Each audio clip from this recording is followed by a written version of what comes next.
उन्हाळ्याच्या तीव्रतेने सोलापूर शहराचा पारा चढत आहे। तापमान 39 अंशांपर्यंत पोहोचलं असून सोलापूरकर उन्हापासून सुटका मिळवण्यासाठी थंडगार पेयांचा आधार घेत आहेत। अशा तपतपत्या उन्हाळ्यात सोलापूरकरांच्या जिभेवर एकच नाव येतं, ते म्हणजे शिवा मठ्ठा। जिल्हा परिषद परिसरात मागील 30 वर्षांपासून एका सायकलवर मठ्ठा विकणारा शिवा जाधव हे नावाजलेला ब्रँड बनला आहे। दुपारी येणारा आणि संध्याकाळपर्यंत ग्राहकांची गर्दी खेचणारा हा टोपीवाला माणूस उन्हाळ्यात सोलापूरकरांना हवाहवासा वाटतो। 75 वर्षीय शिवा जाधव यांनी मठ्ठा विक्रीचा व्यवसाय 30 वर्षांपूर्वी एका साध्या सायकलवर सुरू केला होता।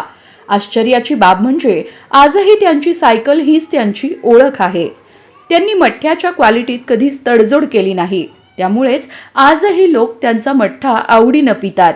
ही धंदा मी 8 आणे कालापासून बसवलेला आहे। 8 आणे बसवल्यानंतर 2 रुपये काढलो। 2 रुपयाने महागाई वाढली म्हणून समजा वाढल्यावर माझा गिराक द्या बी लागला, मी माल बी चांगला द्यालो। खरा धंदा कारण मला काहीच कम पडलं ना। मी 4 महिने कमी तो 8 महिने समाजाची सेवा करत येतो आमच्या समाजात।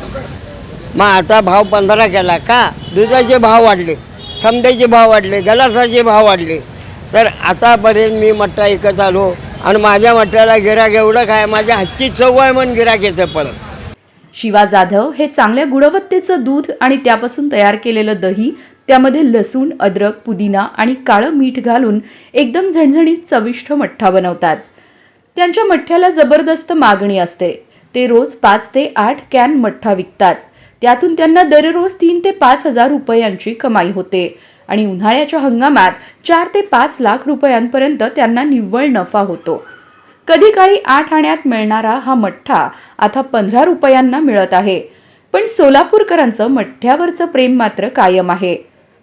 तर मंडळी, तुम्ही शिवा बाटलीवाल्याचा मठ्ठा पिलाय की नाही ते आम्हाला कमेंटच्या माध्यमातून नक्की कळवा।